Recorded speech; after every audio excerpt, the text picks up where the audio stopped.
Welcome to the BeWell program. I'm Dr. Ted Bender, clinical psychologist and CEO of the BeWell Network. My goal in this program is to educate the public about mental health and substance use disorders. Please, if you or a loved one is struggling, visit BeWellRecovery.com.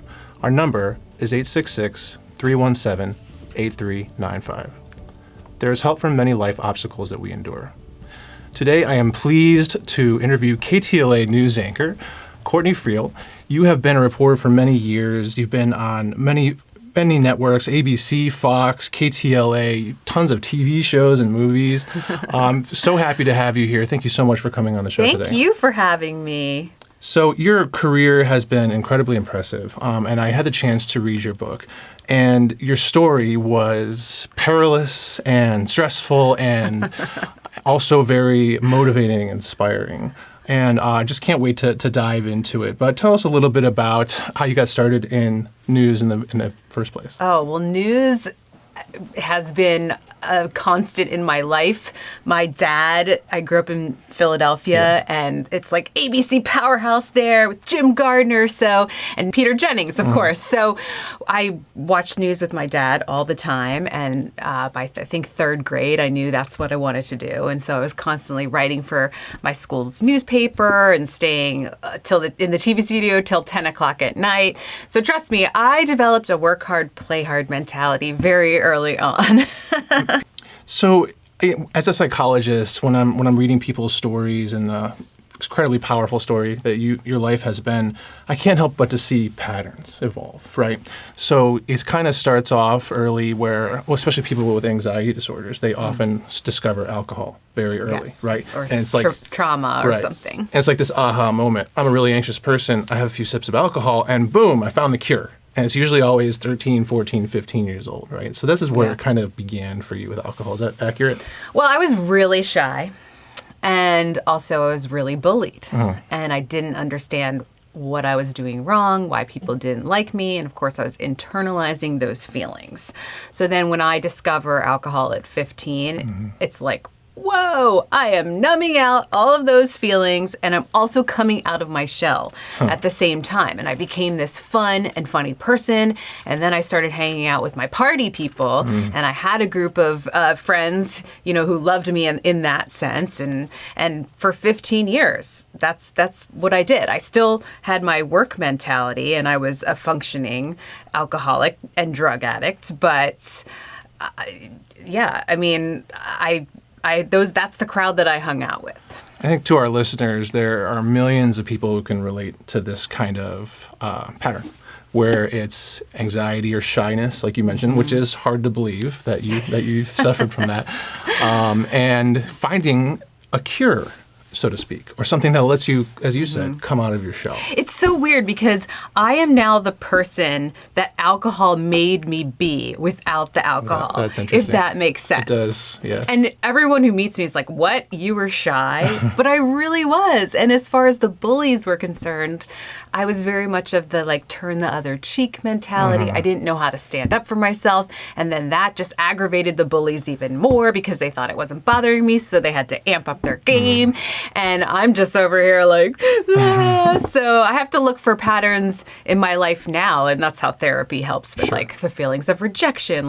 Does that take me back to that? But I work on myself all the time. I mean, even this morning, to set the scene here, we just had the time change. Yeah. It is raining. And so it's like that seasonal depression disorder. And I had to psych myself up to come here. I listened to Abraham Hicks's Everything is Always Working Out for Me. And I don't like to be in the negative space. And I'll allow myself to be in it for, a certain amount of time. And then I'm like, okay, we got to get back on track with feeling good, eating well, all that stuff. The amount of effort and work you put into your recovery was part of the inspiring piece. I definitely want to delve into that with you. And it's an ongoing process that you just really mentioned. 13 years later, Yeah. I just celebrated 13 years sober. You mentioned bullying, a huge problem in our country. Yes. Nowadays, kids are, when I was a kid in high school, we solved it on the playground, right? Fight at 12 o'clock. All the stupid kids are surrounding, yelling, fight, fight, fight, right? Had a few of those occasions myself. Nowadays, though, kids are being bullied on social media. Oh, gosh. For me, it was the 20 minutes of sheer panic on the playground Now it's 24 hours. I always say I'm so glad I'm not in high school now, because there would be like IHateCourtneyFriel.com or some message board where instead of people telling it to your face, they just go tell it online. So it's a huge problem. Yes. And my daughter is 10 and I talk to her about it. Like, remember, other people's problems with you are their problems, not your problems. And as of now, knock on wood, she isn't being bullied, but she knows my story, so I just feel so bad for kids and social media. They're all messed up from it. It's awful. I mean, it's leading to all kinds of very significant problems. Serious depression, increases in suicide in younger teens and adolescents. It is a big deal in this country. So when I was reading your story, I kind of put things into categories, and we see this pattern developing, right? The alcohol, shyness, bullying. It's setting up. It's like a petri dish for the problems to come. Is that how you see it? I guess. I mean, I was hearing you say in another episode that most of your patients, like the majority of them, have had some sort of trauma. I guess, like, I don't look at it as like a trauma, like I wasn't sexually abused or, my parents are still together to this day.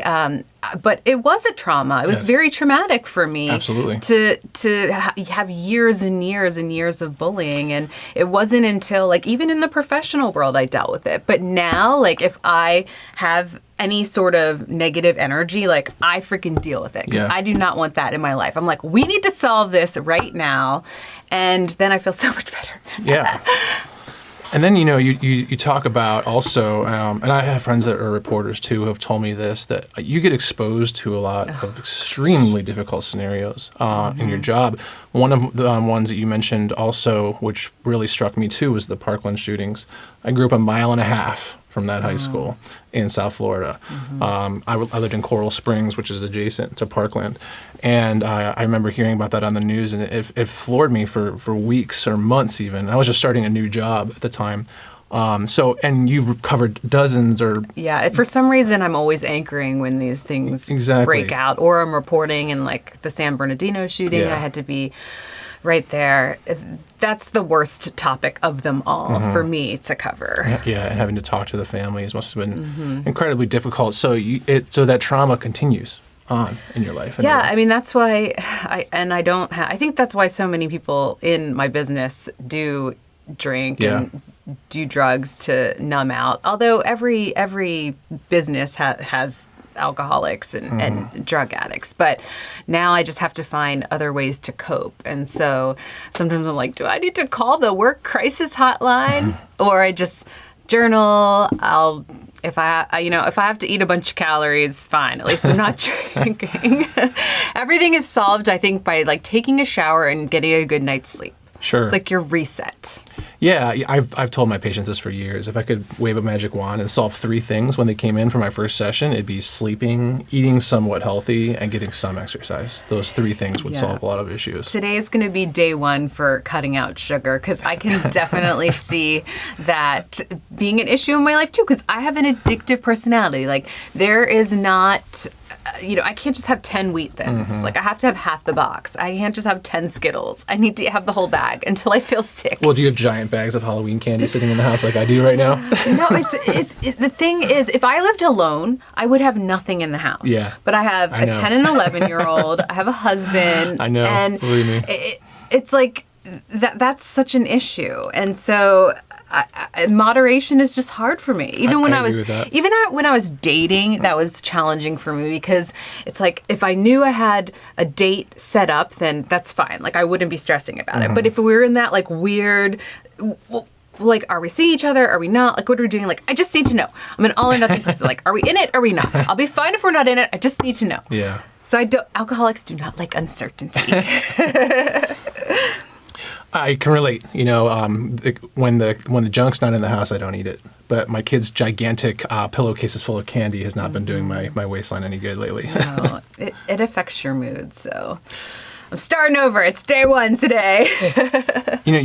What you just said too about the wheat thins, or can't have just one, really. It really talks a lot about addiction. And long before I was in this career, someone that really motivated me to get into this line of work, even when I was still in college, was my good friend Tim, who's been on this show before. And he's a recovering alcoholic. And I was working with him at the time. I was a restaurant manager, and he was the head chef. He specializes in French cuisine. I'm sitting there just talking to him one day, and I say, Tim, how can you not just, let's say it's a hot day, we lived in Florida at the time, you're at a picnic, there's a cooler full of ice-cold Heinekens.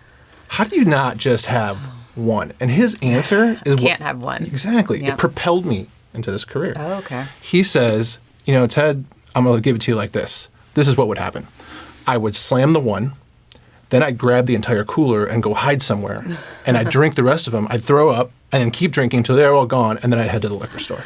Yes, and I would want cocaine, Exactly. and then I want my Ambien and my Adderall and Xanax, because I'd be like, well, I messed it up, so I might as well take it all. And then the pathways in the brain just go right into the same familiar routine. Yeah. So he with that one analogy, he really helped me understand, what addiction is. So can you have one glass of wine? I'm always baffled when I'm out to dinner with people and they have like half a glass of wine and they don't finish it. That's amazing to me. For me, I very rarely ever do drink, but if I do, I'll fall asleep. Oh, okay. And my wife literally is allergic to alcohol. She's missing the enzyme that breaks down acetylacetase. wow. She turns into a red lobster.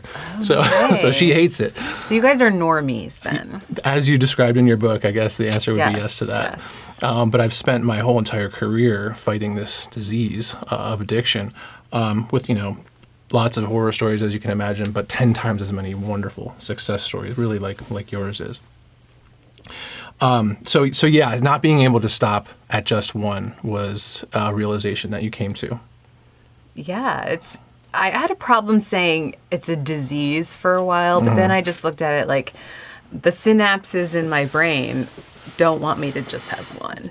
There's lots of different theories on it at this point. Some people say this, some people say that. It doesn't really even matter anymore, right? We just have to find good ways to treat it and get better at treating it. Another thing that impressed me about your road to recovery. So fast forward, intervention, right? Yes, that's how it all came to an end, with 7 people surrounding my bed. Standing around your bed, right? And you're in treatment. Right, 28 days. Here's the thing that you did that very few people do. Okay. You went 100% into it. You did the 28 days. Oh, yes. You did the outpatient. You did the individual therapy, the meetings. Like, you were totally into it, and you got it right the first time. You know why I did it? Because I'm super frugal, and I knew my rehab was like $25,000, and I was like, all right, if I'm doing this, I'm going to get my money's worth. But even at that time, I thought I was still just going to do it for a year. Mm-hmm. So that was your reservation. Yeah, I was like, okay, well, I'll do this for a year. And then that's the thing, like, that's kind of my advice for people. Just, gather some days together and see how you feel. And so I started noticing how things were changing for the better in my life. And then the more time you get, you're like, wait a second, I'm a badass. I survived that situation on life's terms. And like, I'm not going to relapse over that stupid person or that scenario. Like, I'm strong. I can do this. Yeah. I think to our listeners and to people who are struggling in early recovery, or if you're considering treatment for the first time, that is the absolute best chance to maintain sobriety for the long run. Lots of people do go to treatment more than once, and that's perfectly fine too, as long as you just don't give up. But if you do go and you do end up going to treatment, being able to surrender to the process is really critical. Like you did when you went to treatment. The first couple days, maybe weeks, were pretty rough. I hated it. It was such a vulnerable place for me and an icky time. I think the worst 2 weeks of my life were getting divorced, which happened 5 years into my sobriety, and then going to rehab. And I don't want to repeat either of those things ever again. Yeah. And you did it the way, in order to not repeat it. You just went in full-fledged. And to our listeners again and family members, that usually looks like something like 28 to 30 days of detox and residential level of care, followed by some form of outpatient care, which is usually partial hospitalization or intensive outpatient, continuing with individual therapy, because let's face it, most people suffering from addiction are also suffering from other mental health disorders or other stressors in their lives. And, you may have been dealing with some PTSD from all the trauma that you were exposed to. Maybe. And then you found lots of other ways to cope. And that's where I really started getting inspired. And I'll let you respond to that. But one of the things already that you inspired me to do was fill up my damn gas tank, because I always let it go. Meditation? I tried it on Saturday, and then I literally went and did what you said. And how about this one? This will psych you out. When you're shopping, they say like your sobriety equates to putting the cart back. So like, you know how you have the grocery cart and you want to just kind of like leave it next to the car. So someone told me that once, like it's kind of like relates to like how good your how mentally like stable you are at the time, or how you're working your program. Someone was like, oh, I gotta put that stupid cart away. So I'll be like in the rain, trekking that thing back to where it belongs, because it's like a guilt trip now. So what is that? Is that for you? It's like just doing the right thing when no one's watching? Is that kind of what you're thinking? I probably equates to that. The next right thing, as they say. Right. Right. Yeah, because I guess when you are working a program and you're in good mental health, then you want to do the right thing. Yeah. You also mentioned, and I thought was interesting too, is you got sober, and then 5 years into that is when you got divorced. Right. And then the topic of codependency comes up. Dating sober? Can you talk a little bit about that?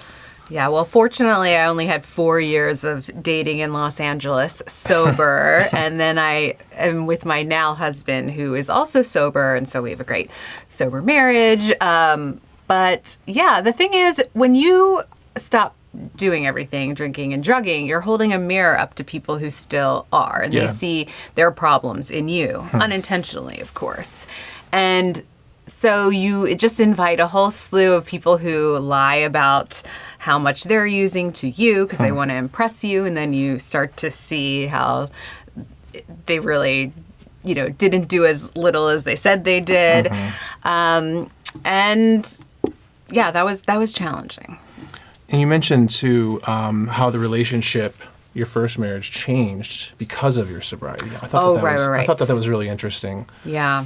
Because, talk about the power dynamics. I know you guys have a great relationship now, and that's also awesome, yeah. by the way. I mean, that was challenging, too, because we kind of both partied together, and then when one person stops, that's why I think, and, someone in recovery can really it only works with someone who is a normie or someone who's also in recovery. Themselves.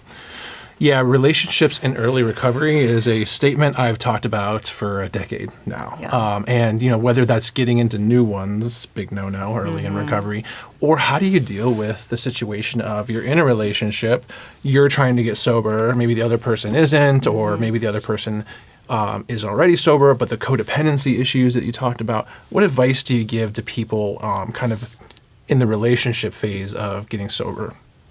Well, I think in any relationship, and I even struggle with this right now in my current relationship because my husband's a total workaholic.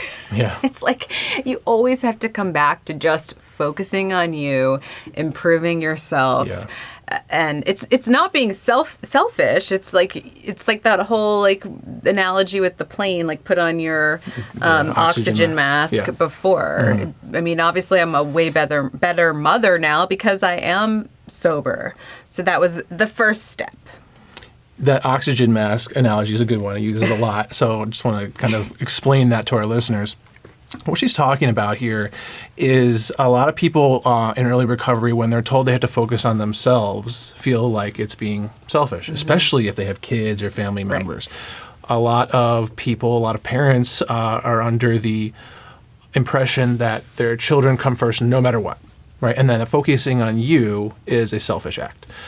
The oxygen mask analogy is one that, again, that I've used many times.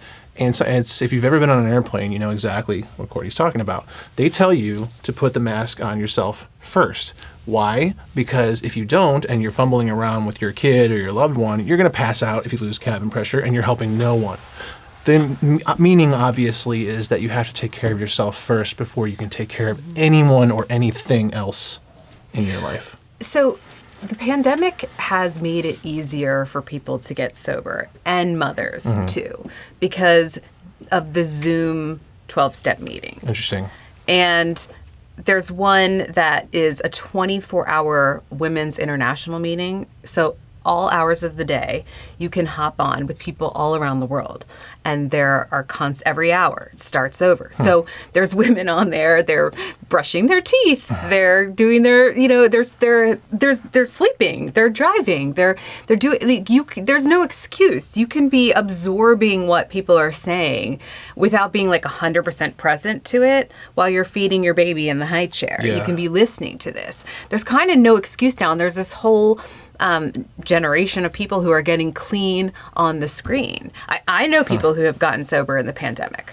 Also know a lot of people who went out during the pandemic, of course, because it was a challenging time, and I think people were lonely and isolated. That wasn't the case for me because I was still working full-time, out and not at home. I was working out and about. But loneliness, that's a challenging issue, and that's why it always just comes back to like, okay, you got to like mind bleep yourself if it's mantras, and all that stuff works. When it comes to mental health and addiction, we were talking about it constantly, right? Now people in the media and stars and people that people recognize are out there talking about it freely, like you're doing here today. I love that. Yes, me too. And it's really the biggest point, one of the biggest points of this podcast is to, as you said in your book, erase the stigma. Yeah. Like, first of all, I know there's the whole thing about anonymity, but I am not going to hide the thing that I cherish most in my life. First of all, my whole thing is like, keep it real, free for all. Like, I'm so transparent about everything, and I like can't shut up. I let everyone know exactly what's going on in my body at all times.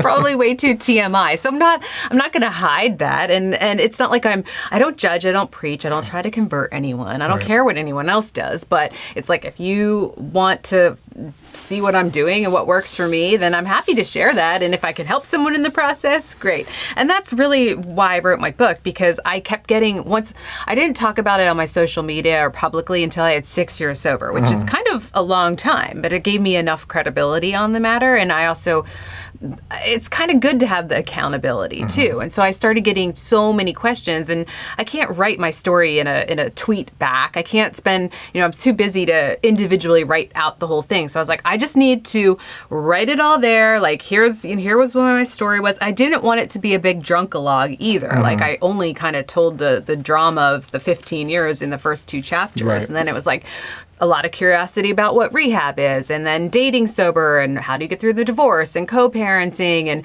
chronic pain, because I've had a headache for 5 years straight, and all of the career, and how to have fun. So I just wanted to have it in a tangible thing. So now I can say like, hey, I wrote a book, and I'm not trying to sell books, because trust me, I did not make any money on the book. I spent way more to write the book than I have made back. And that it wasn't to get famous. It wasn't to make money. It was just really to like help people. And so I can say like, okay, here's it all. And everyone who reads it really fast. It's not like it's this long book, and I'm very much like conversational in it, and telling you horrifying stories. So it's a quick read, and people have been inspired by it, and I get the messages of thanks. So that's cool. Me too, as well as me. I was inspired by it too, and I like how you set it up. You did get raw with us and tell us all the nitty-gritty stuff early, the crazy stuff. But then you spent a lot of the book talking about how you got sober, the effort you put into it, the effort you continue to put into it, and then towards the end, you started talking about the chronic pain issues and the migraines. In recovery, that's a really tricky piece, right? Yeah. We have a lot of people who are addicted to opiates who have very legitimate chronic pain issues, broken backs, hips. But it's those opioids make the problem worse. Exactly. That's what I found it certainly hasn't helped me, because I had the pain previously before getting sober, and it didn't help then. So I know it's not going to help now. I mean, I'm still searching, but I just had to make a relationship with my pain at this point. I was almost waiting in the book for like, what was the cure? But there wasn't. No. Right? And I wrote that book I wrote that book 3 years ago, And so I still have a headache. I have a you're still headache right dealing with now. it. I constantly have one for over 5 years. I found that inspiring. I feel sorry for you for that. I wish you nothing but relief. I hope you do find This too shall the pass cure. one day. Although I'm losing faith in that, so that's why I'm just like, all right, well, I just keep surviving. Even through everything, the tough times in your life, the trauma of your job, the divorce, the chronic pain, you have kicked ass and you continue to maintain your sobriety. Yes. I love that. Yes. Well, like I said about this morning, did I feel like doing it? No. I was like, I feel like I feel like I'm in a vulnerable place right now in my life. Like I feel like slightly unstable. So, but now I'm like, okay, I've woken up today and I can identify, like I ate a bunch of crap this weekend and I feel like crap right now. So it really does affect you. For sure. So I'm like, all right, I gotta quit sugar again. So I think one thing that our listeners would love to hear about, and you've talked a little bit about this, and especially people in early recovery who are contemplating getting into treatment or finally taking that stand and doing something about their addiction and mental health issues. It's good to know first that really putting 100% effort into it, even when you don't feel like it sometimes, because motivation wears out, right, is the best first step. But it's not something that you just do and then you're done with. You haven't stopped. No. You have found ways to integrate positive activities into your life daily, and you work really hard at maintaining your sobriety. I think that's a surprise to some people, right? You've had, I can't remember, you said 13 years. 13 years of sobriety. It's not like you just worked on it in rehab and then you've been sober all this time. And it's not like problems don't come up in your life either. So what are your go-tos these days? I'll get to that in a second, but I was going to say, like, you can just, so say someone doesn't have money for rehab, which I think like nowadays there's free rehabs and all that. Like, it's okay. So the suggestion is go to 3 12-step meetings a day. Yep. And now there's no excuse with them being online everywhere. So just listen to them. And then it's kind of like the power of osmosis. You're gonna you're gonna hear stuff. Maybe you don't trust me. There's so many things I heard in the rooms that I didn't believe at first, but now as I've gotten more time, I'm like, oh, now I get that. Yeah. So that's why the saying is just keep coming back, because eventually you will. And the more time that you get, the better you're going to feel. And then you might have relapses. And then you realize, oh, because look, no one ever comes back and is like, yeah, I went out and I got a job and I got a house and I, traveled the world. Like, no, people are coming back because they realize that life doesn't work for you. And so it's just better this way. And look, nobody wants to get sober. Nobody does. Like, I didn't want to. I knew I had to. And in that moment when I was being interventioned, I thankfully had enough brain cells through my hangover that I knew I deserved more for my life, that I had more to offer this world, and that it would be the best decision of going to rehab for me. But did I want to do it? No. Right. Nobody wants to. I mean, I had a ton of fun. That's one of the things that I didn't believe for many years. There's a saying that's like, my worst day sober is better than my best day drinking. And I'm like, oh, no. I had so much fun on yachts and all these like fun days. But then when I look back, I'm like, oh, I was a hot mess then. And even on like a bad day sober, I have the tools and I'm mentally stable and I'm, in such a better place. So I get that now. And your definition of fun just changes. I remember them saying that. And I was like, oh, I'm never going to have fun again. This is so boring. Because in the beginning, it's like Groundhog's Day. You have all this time with yourself and you're like, what do I do? So it's hard. But if you stick with it, it's worth it. Like that quote, I wish I never got sober, said nobody ever. That's my favorite quote. Because most sober people, if they are working the program, are happy, joyous, free. All those sayings that are on the walls in the 12-step rooms, like, it works if you work it, so keep coming back. It won't if you don't. But other tools.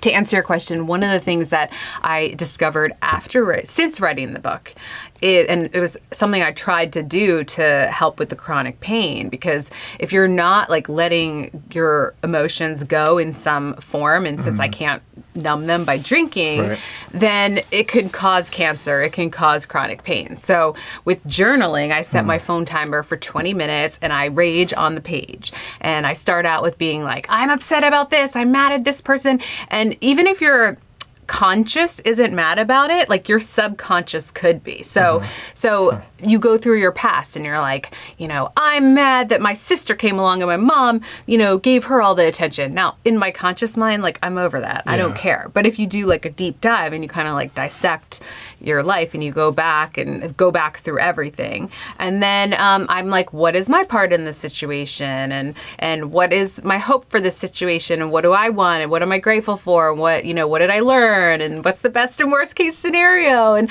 you can just freestyle and just write about anything and then rip it up. Or sometimes I have tons of journals. If I don't want the chance that someone's going to read it, I'll just last night, I took a page like this, and I think for 20 minutes, I just wrote over it. I just kept writing over it, on top, so no one was ever going to see it. I could have and at work when I do it, in the green room closet, I'll just rip it up into 1,000 pieces.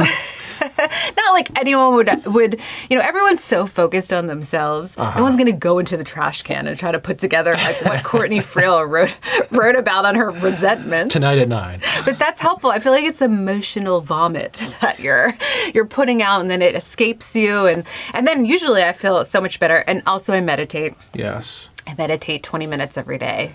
And if I have time, then I do the 20 minutes journal, and then you're supposed to let it be like, okay, I've gotten that out. Now I'm going to meditate for 20 minutes. So the journaling really is a lot of self-introspection, right? Yeah. That's what you're doing, right? Getting it out. Yes. And then the meditation, you said in your book, which I really loved, I might butcher the quote, but it said something like, meditation is for the mind what exercise is for the body. The mind gym. Yeah. I really love that. Yeah. I will pick, if I only have time to work out or meditate, I will meditate every single time. Yeah. And that's a talent that you have gained over many years of practice. It's super easy because I just do, I've learned different methods and I've had different methods, but what I do is a body scan, and I just start at my toes and I just go through every single body part, and I thank it for working. I thank it for not having cancer. I thank it for its specific function, or not having pancreatic cancer or pancreatitis, and my appendix. Thank you for not exploding. And then usually I fall asleep in the process. It's very, very relaxing to me. And I feel like I feel like I have healed certain things. I used to, once a year, I'd always lose my voice. Yeah. And now I thank my vocal cords for not losing my voice. And I thank my throat for not being sore. And in years, I have not had a sore throat, or I've not lost my voice since I've started doing that. So it's crazy. Would you say you're almost meditating on gratitude? Oh, yeah. I mean, unfortunately, I have not solved this headache problem. I've tried everything under the sun, and everyone wants to give me their opinion on what I should try, but I promise you I've tried it. And so all I can do is surrender. I'm just constantly surrendering and just this too shall pass, or hopefully one day. I meditate that I'm pain-free. No one ever gave you any clarity as to why? No, and I suffered. Well, so I had it for 3 years in my early 20s, and then I left California, and it went away. Interesting. So part of me thinks that it could be something with this environment, but I'm totally stuck here because of my job and my kids. I don't want to be oh, bye kids, stay with your dad, and I'm gonna go live in Maine for a couple years. Maybe one day. I have 8 years, and then I can try out another environment. Did it come back when you moved back here? Well, it's only ever happened in this environment. That is interesting. So we'll see. I don't know.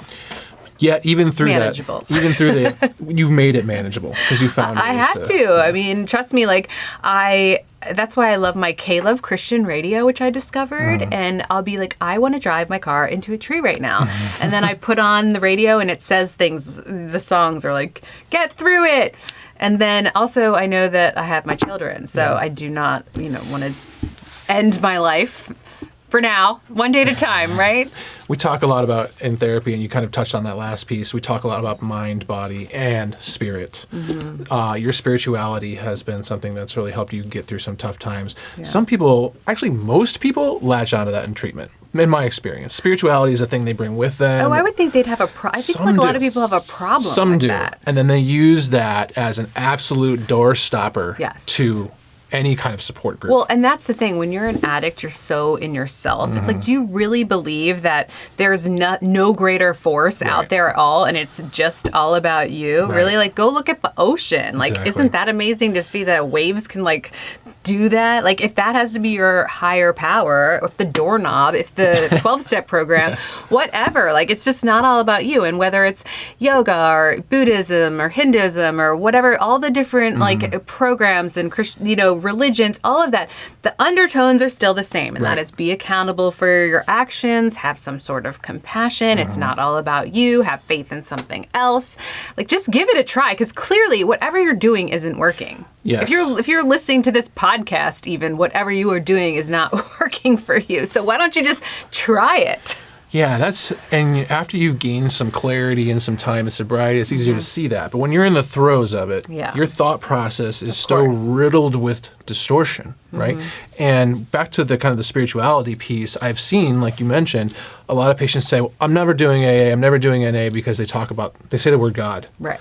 Well, that's where you can easily just replace that with higher power, or you even mentioned, I've heard that before, the doorknob. Anything greater Source than energy, yourself is usually, and for our listeners and people who are in early recovery especially, don't let something like that stop you from being a part of a support network and a support group. If AA is not your thing, guess what? There's many other types of support groups out there. And that's the thing. I draw from a bunch of different things. Yeah. Honestly, even just having children and being busy at work, those things in itself keep me sober. Well, if I was laying out the perfect treatment plan, Courtney, for someone who's still going to get sober, it literally was your story, right? Because you did it. The intervention happened at like the most perfect cosmic time, right? A lot of people, it's funny, I feel like a lot of people get sober at 29. I was about to turn 30. I have so many friends that are exactly like have the same amount of time, and we're all the same age, because there's just something about like, oh yeah, being 30 and dancing on bars with like your boobs hanging out when you're also working professionally on air. Like, that's probably, I was so afraid I was going to get caught buying cocaine from a dealer and lose my job. Like, at the time, I was like, work was everything for me, because it goes back to doing what I always wanted to do, and I was obsessed with it. And now, like, thankfully, I have more work-life balance.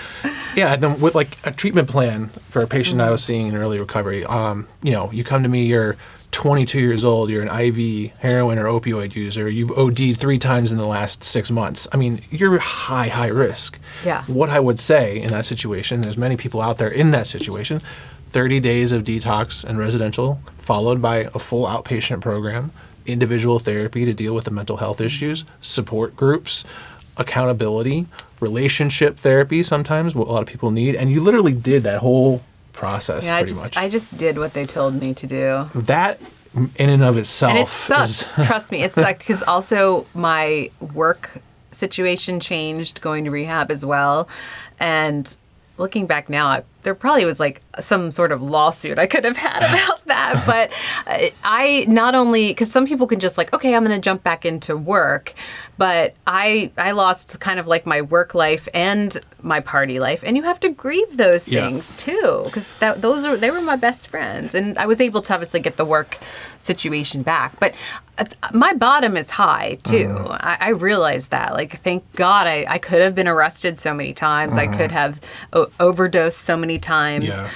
So thankfully I didn't. I mean, a lot of people get sober and they have to like clear up a lot of wreckage. So fortunately for me, like, that wasn't a part of my situation. But as I always say, like, I can hop on the train. It's like it's crashing towards the wall. That train, just like they say, jails, institutions, and death. Like, really, that's where addiction will take you. Yeah. One of those things. And the death part can come from just being like, drinking yourself into dementia or having a heart attack or pancreatitis or any of those things. And I think if you're a woman, like, there's a great book out there. It's Quit Like a Woman. And I read it because I always just read all these things. Yeah. And the author doesn't do AA. She doesn't believe in it. But she looks at it from what alcohol is doing to you physically. And I'm like, oh my God, if I ever even wanted to drink again, I just have to remember to listen to that book. Because it's it's like putting gasoline in your body. It's so toxic. So if you want to just listen to that for a different perspective, Quit Like a Woman. I mean, a man can listen to it too. But it's not great for you. So if I jump back on the train, I know it's towards losing my marriage. It's towards losing my job. It's towards, not having money, all of those things. Anything you put before your recovery, you'll eventually lose, as they say, right? Right. There's one of the most deadly combinations of drugs or substances, alcohol and Xanax, extremely deadly. Those are 2 of my 5 drugs of choice. Yeah, exactly. And fentanyl is the scourge of the nation. Oh my gosh, I was just talking about this yesterday. Like, I'm so glad that, because I used to go to Las Vegas and let random guys put ecstasy in my mouth. Like, what? Yeah. Who does that? And it's in marijuana. We do news stories all the time. It's in marijuana. It's in Adderall now. It's in everything, and it's in Coke. Like, I would be so scared to be a drug addict right now. I was thinking about that when I was reading your book, because you're right. It's being spiked into everything. Yeah. And I often think about too, like when when I was young, or 20 years ago, experimenting was a little bit of booze from your parents' liquor cabinet and maybe some marijuana. These days, kids are experimenting with a little bit of booze, and some pills that they got from their neighbor's mom's medicine cabinet, or worse, off the street, repressed. Right.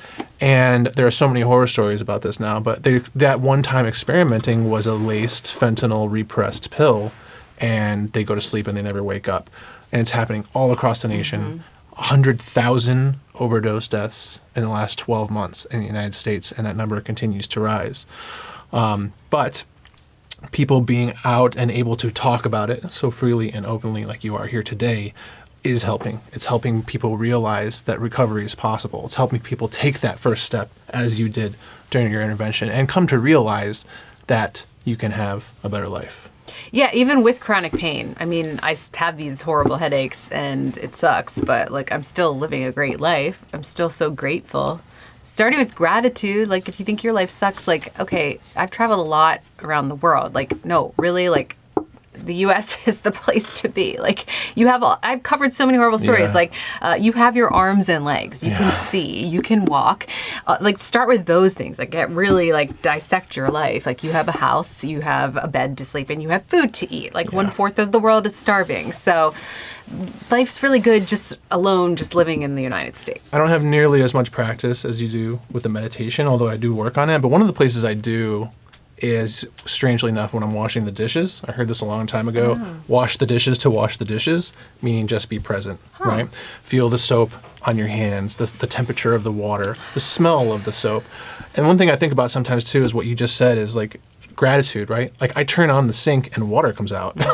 Even that very simple thing we take for granted in the United States, because like you said, lots of places in the world have to walk a mile to the well to get 10 buckets for the day for their families. Yeah, well, the universe isn't going to give you more if you can't handle what you already have, if you don't appreciate what you have. I learned that in a meditation class, and it has stuck with me. So that's in the journaling. Like, whenever it's a bad day, it always comes back to, let's focus on all the good stuff in your life, because I'm very blessed. I highly recommend you read Courtney's book. She has just excellent advice in here on how she got through her recovery, the things that she did, the ongoing things that she does to maintain her sobriety. Like I said, as a psychologist, if I was writing a treatment program, I would have written it exactly how you did it. Oh, well, thanks. I was a bad influence on everyone before, and now I think I am a good influence. You wrote the blueprint. You really did. Well, thanks. I hope someday that as a psychologist, I will take a group of 15 people into a room, and I will say, they're all struggling with addiction. I will say, okay, you're here for treatment. Here's a pill. Everyone takes that pill, and everyone's cured. And I'll be out of a job, and I'll be okay with that. I'll find another line of work. I really do hope we get to that day. But we're not there yet. There are constantly new treatment methods coming out, and we're making breakthroughs in mental health and substance use disorder in the research every day. But until some groundbreaking new type of treatment comes out, the way Courtney described treatment in her book is the way to go. It takes a lot of hard work. Not everybody gets it on the first try like you did, and that's perfectly fine. The most important part is that you keep trying and you keep coming back. The book is tonight at 10, Kicking Booze and Breaking News by Courtney Friel. Courtney, it was a pleasure having you on the show today. What a great combo. Thank you so much. Where can people find you? Well, on Instagram at Courtney Friel, and then my book's on Amazon and Audible. I absolutely loved Courtney's book. I highly recommend it. Highly recommend that you read it, especially if you're in early recovery or if you've been in recovery for a while or you just want to know what it takes to get sober. Thank you, Courtney Friel, for taking the time to speak on BeWell today. You are helping many people, and I applaud you for that, especially for speaking so freely about your own journey. To our audience, if you or a loved one is struggling, contact BeWell. There is help for today's obstacles. Until next time, I'm Dr. Bender. Be well.